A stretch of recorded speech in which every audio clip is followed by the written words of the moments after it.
In plurality method, the candidate who gets the most first place votes wins the election. For example, here we have four candidates: Alex, Ben, Carolyn, and Donna. They are all running for president of Chromio, which uses a ranked choice voting method. Alex gets 2 votes, Ben gets 3, Carolyn gets 4, and Donna gets 1, adding up to 10 first place votes. Using the plurality method, Carolyn would win the election. Plurality is used in elections in many parts of the world. For example, Mexico utilizes this for the presidential elections, and historically, candidates have won elections with about 30 to 40% of the vote. Majority. Here, the candidate who gets more than 50% of the first place votes wins the election.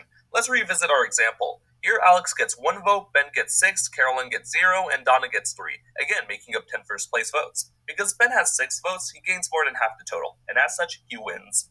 Hare's method. For this and the rest, we are going to be utilizing a table detailing the voting results. In a Hare's method, you take the candidate with the least first place votes and you eliminate them. Rinse and repeat until you have the winner. Let's play it out here.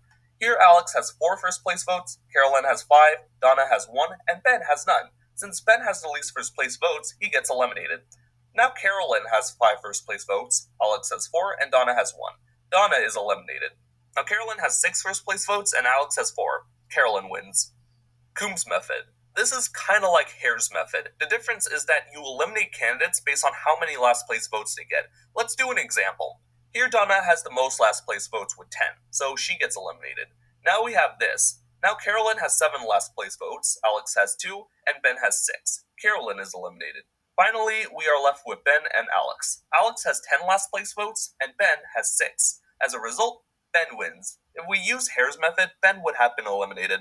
Board account. Board account operates as follows. There are a set number of candidates. We will use 4. We will subtract the number depending on their placement. For example, if Ben has the first place vote, he will get 3 points. If Donna has the second place vote, she will get 2. And if Alex is last, he will get 0 points. So let's use the example we used in Hare's method. On the left column are the number of points each candidate gets based on their placement, and this is where multiplication comes in.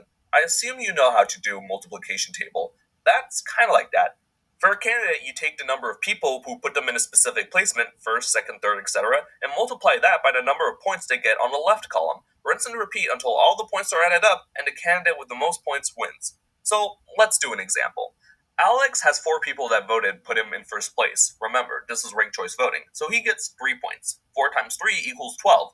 3 people put him in third place, and since he gets 1 point for that, he gets an additional 3 points. 3 additional people put him in last place, so he gets 0 points. So his total number of points is 15.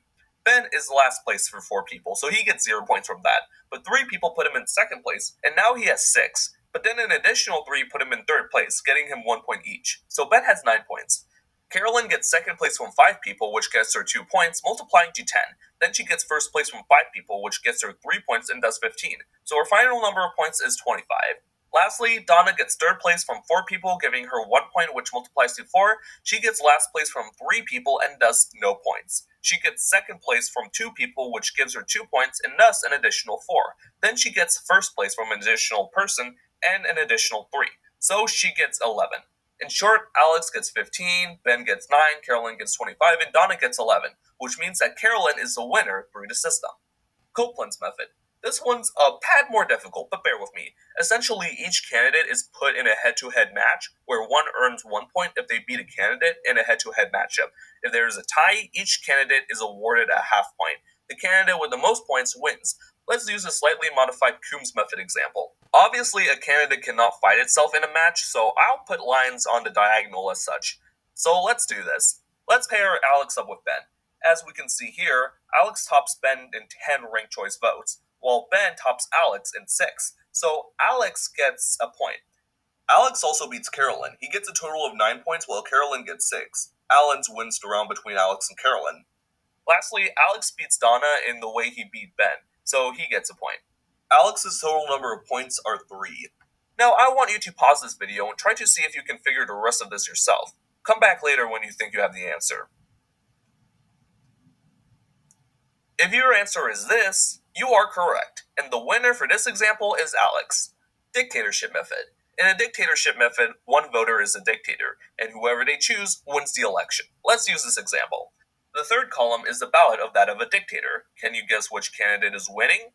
That's right, Carolyn. Monarchy method. In a monarchy method, one candidate is a monarch. They win regardless of how many votes they get. For example, Here, Donna is the monarch. Despite getting only one vote, she wins. How about this? Can you guess who wins via monarchy method? That's right, Carolyn. And I better not see any 6-7 jokes. All ties method.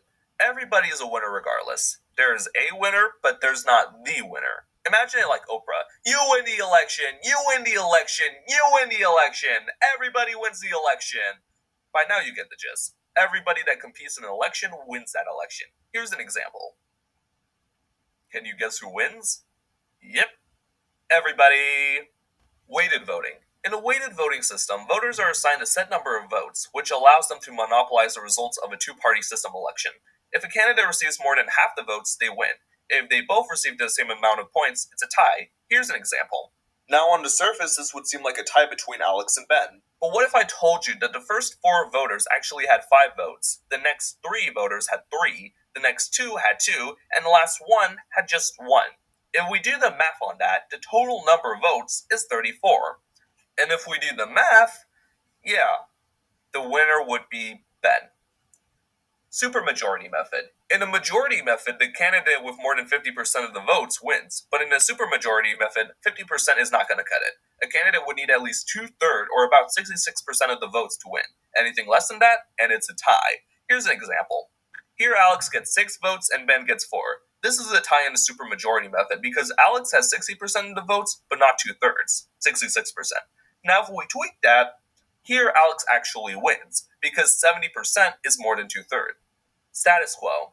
In the status quo method, one candidate is, the status quo, and their opponent is considered a challenger. If there's a tie, the status quo candidate wins. If not, whoever wins, wins. For example, here, Ben is the status quo. Since there's a tie, Ben wins. Another example is this. Ben is still the status quo, but since Alex gets most of the points, he wins. Block voting. Voters are put into different blocks, and each block gets 1 vote. If more people favor one candidate over another, the block will vote for the former. Rinse and repeat until all blocks vote, and the candidate that gets most votes from these blocks wins. For example, you see those massive border whiffs? Well, these indicate blocks being separated. There are 5 of them as we see here. Let's look at Block A. 2 voters have cast their ballots for Alex, while 1 cast their ballot for Ben. Alex wins this one. Now, I want you to pause this video and try to see if you can figure out the rest for yourself. Come back when you think you have the answer. If this is what you got, you are correct. This is how each block would have voted, and the winner is Ben because he has 3 blocks while Alex wins 2. Parity method. The candidate that gets an even number of votes wins, regardless of how well they do. If both candidates get an even or odd number of votes, then it's a tie. For example, can you guess who wins here? You're right, Donna wins. Thanks for watching. This is Miller Maryland. I hope you have a great day, and I will see you next time.